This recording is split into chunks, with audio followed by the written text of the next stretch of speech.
네, 앞서서 JP 모건 체이스의 이모저모 저희가 살펴봤습니다. 자, 미국장의 JP 모건 체이스의 또 필적할 만한 매력을 가진 한국장의 종목 좀 알아보는 순서로 넘어가 보도록 하겠습니다.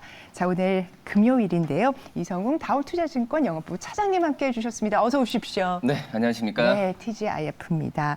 자, 그러면 JP 모건 체이스가 금융 지주사인데요. 자, 그러면 한국 종목 중에서는 뭘 좀 보면 좋을까요? 뭐 금융지주사 봐야겠죠. 네. 봐야겠는데 금융지주사도 뭐 시중은행에서 좀 많은 그런 상황인데요.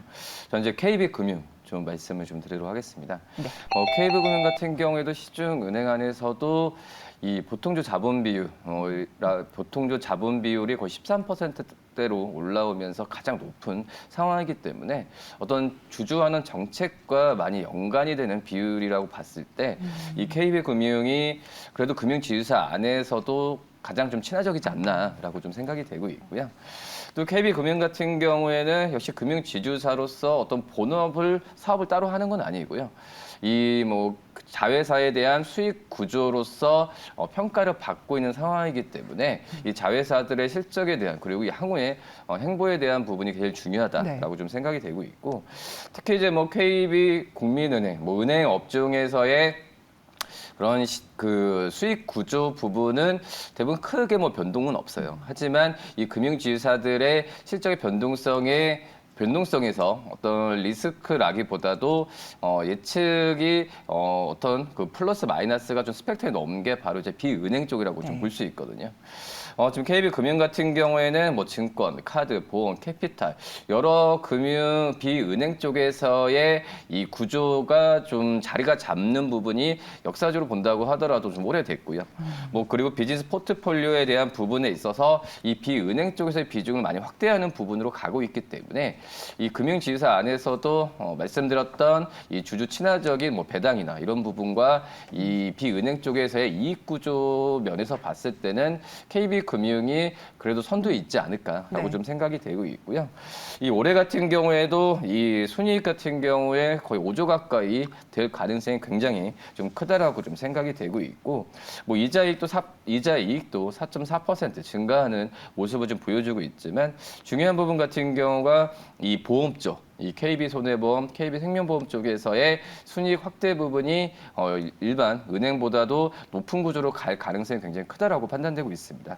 뭐 그렇기 때문에 이 KB금융을 이제 금융지수 안에서는 좀 탑픽으로 말씀드리도록 하겠습니다. 네, KB금융 꼽아주셨습니다. 가장 주주 친화적인 금융지주사의 하나로 꼽아주셨는데요. 자, 가격 전략 저희가 확인해 봐야겠죠? 지금 본다고 하더라도 저는 어제 가격의 종가에서는 좀 그래도 안정적으로 좀 주가에 대해서 매수 관점을 가져가도 괜찮지 않을까라고 좀 생각이 되고 있고요. 1차적 목표가 56,000원, 손절가 45,000원 말씀드립니다. 네, 어제 종가가 54,000원이었으니까요. 매수가 54,000원, 목표가는 56,000원. 54,000원이었네요. 어제 종가가요. 목표가 56,000원으로 제시된 점 참고해 주시기 바랍니다. 자, 그럼 본격적으로 수급 체크하면서 오늘 국내 공략주 알아보도록 하겠습니다. 시간외 특징주 보시죠. 전극 조립공정을 위한 창고 구축 계약 공시에 SM코어 시간외 상한가 나왔습니다. 포스코 퓨처엠과의 양극재 세라믹 용기 합작 사업이 알려지면서 조선내화 정규장에서 23% 폭등 후에 시간외에서 5%대 추가 상승했습니다. 의약 화학 기반으로 한 합성 신약 개발하고 있는 카이노스메드 시간외에서 4% 올랐고요. 박미 경제사절단에 포함된 이수화학 정규장에서 17% 급등 후에 시간외에서까지 강한 탄력 이어갔습니다. 정수기용 양전화 필터와 체외 진단 키트 사업 영위하고 있는 엠바이오니아도 시간외 특징주에 올랐는데요. 자, 시간외 특징주 가운데 오늘 장에서 어느 종목 보면 좋을까요? SM코어 한번 좀 봐야 될 텐데요. 네. 뭐 어제도 300억 이상의 어떤 수주 공시가 나와주면서 오늘 뭐 어제 장중에도 그렇고 시간에도 그렇고 오늘 상승세가 어떤 뭐 시장에 대한 불안한 부분만 제외하면은 거의 오르지 않을까라고 좀 생각이 좀 되고 있고요. SM코어 같은 경우는 스마트 팩토리 전문 기업입니다. 뭐 2017년에 SK그룹에 편입되면서 이 어떻게 보면은 이제 창고 시스템을 활용한 물류 시스템 부분 쪽에서는 어떤 그 그 턴키, 그러니까 시스템 방식에 있어서는 우리나라에서 가장 좀 그 시장이 그 시장에서 지위를 좀 견고하게 좀 가져가는 현재 상황이라고 볼 수 있겠고요. 근데 이제 우리나라뿐만 아니라 이 중국 또 인도, 북미 쪽에서의 시장 진출을 많이 하고 있기 때문에 우리나라 안에서는 좀 캐파가 한정적이지만은 해외 쪽에서의 이런 자동화 그 물류 창고 시스템 같은 경우에는 이 어떻게 보면은 더 캐파가 더 큰 상황이라고 좀 말씀을 드릴 수 있거든요. 그렇기 때문에 이 특히 이제 이 해외 쪽 진출이 캐파가 크는 부분이 이 반도체와 2차 전지 쪽으로의 연결되는 부분이 굉장히 좀 크다는 부분이 장점이라고 좀 볼 수 있겠고 뭐 그러기 때문에 이 에센코의 뭐 자동화 설비에 대한 부분에 있어서는 계속해서 어떤 해외 쪽에서 시작이 됐을 때 추가적인 수주 부분은 계속 일어날 가능성이 또 있지 않을까라고 좀 판단되고 있습니다. 특히 이제 뭐 2차 전지 관련주는 맞는데 어떻게 보면 소재나 뭐 이렇게 장비주는 아니잖아요. 네네. 뭐 그렇기 때문에 이 2차 전지 직접적인 연관은 없더라도 2차 전지와 관련된 이 순환매 관점에서 이 물류 시스템에 대한 관심을 가질 때 에센코어 같은 경우에도 주가에 대한 재평가가 좀 이루어지지 않을까라고 좀 생각이 되고 있습니다. 네, 추가 수주 기대감도 있는 SM 코어 들어보셨는데요. 자, 가격 접근은 어떻게 하면 좋을까요? 뭐, 이 어떤 2차 전지 관련주라고 하지만은 주가가 좀 안정시로 제일 잘 갔어요. 네. 뭐, 그렇기 때문에 이 매수 관점을 좀 여유 있게 좀 들어도 괜찮지 않을까. 하지만은 뭐 오늘 시장에 대한 또 이제 뭐 테슬라 영향도 있겠지만 네네. 조정받을 가능성도 있기 때문에 이 오늘보다도 이 오늘 어제 종가에서 오늘 좀 변동성이 좀 그 나오지 않았을 때 좀 매수 관점 좀 말씀드리도록 하겠고요. 네네.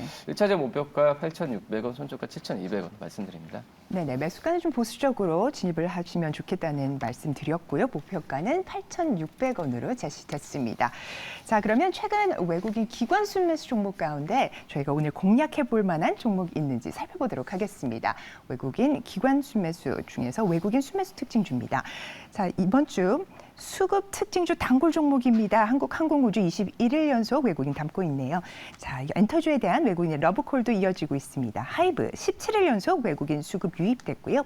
B2C 중고차 판매 사업하고 준비하고 있는 현대글로비스는 9일째, SKC는 8일째 외국인 순매수했습니다.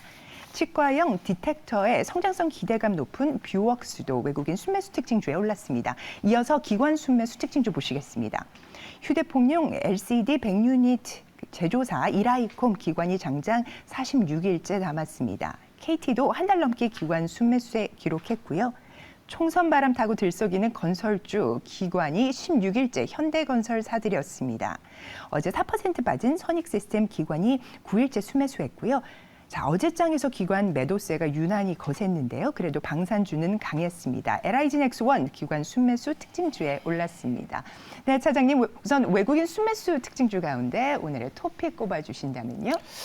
이제 뷰웍스 말씀을 좀 들어하겠는데 네. 어떻게 보면 카메라 쪽에서의 어떤 산업용 카메라에 대한 기업이지만 가장 시장 그 주가에 영향을 미치는 게 이제 덴탈 쪽에서의 디텍터 네. 이쪽 사업이라고 좀 볼 수 있겠고요.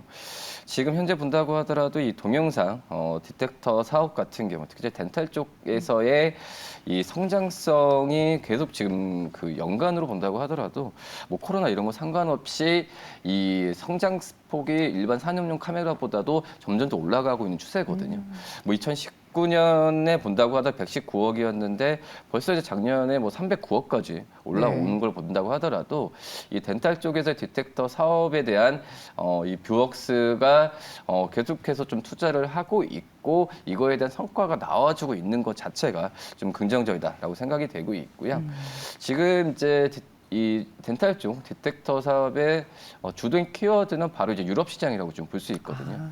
올해 같은 경우에는 유럽의 신규 고객선 확보에 대한 부분을 뷰웍스가 노력을 좀 많이 하고 있는 현재 상태고 또 신규 고객선 물량이 올해가 어떻게 보면은 좀 유럽 쪽에서는 초기라고 좀 봤을 때 이 아이템에 대한 확대를 지금 유격수가 지금 계속해서 하고 있어요. 뭐 그런 점에서 봤을 때는 이 초입 시장에서 들어갔을 때 선점하는 위치 효과를 분명히 뷰옥스도 그 누릴 가능성이 굉장히 좀 크다라고 좀 생각이 되고 있고, 그 다음에 어떤 이 산업용 카메라 같은 경우에도 뭐 공급 상황은 좀 지켜봐야겠지만 이 머신 비전에서 카메라를 좀 담당하고 있는 걸 본다고 하더라도 점진적으로 구성 요소를 확대했을 때의 이 산업용 카메라에 대한 수익 구조도 더 안정적으로 계속 갈 가능성이 저는 있다라고 지금 판단이 좀 되고 있습니다. 여기에 좀 뷰옥스는 저는 가장 큰 장점이 투자를 한다는 거거든요. 네. 이 R&D에 대한 투자에 대한 비용을 계속해서 늘리고 있는 구조 자체가 지금 현재 상황에서는 향후의 전망을 더 밝게 할 가능성이 크다라고 좀 판단되고 있습니다. 가격 전략까지 부탁드립니다. 어제 종가 저는 좀 괜찮다고 생각이 되고 있어요. 근데 앞서서 말씀드렸다시피 뭐 조정에 대한 부분을 생각한다면은 우선 오전보다는 오후장에서의 매수 관점이 낫지 않을까 판단되고요.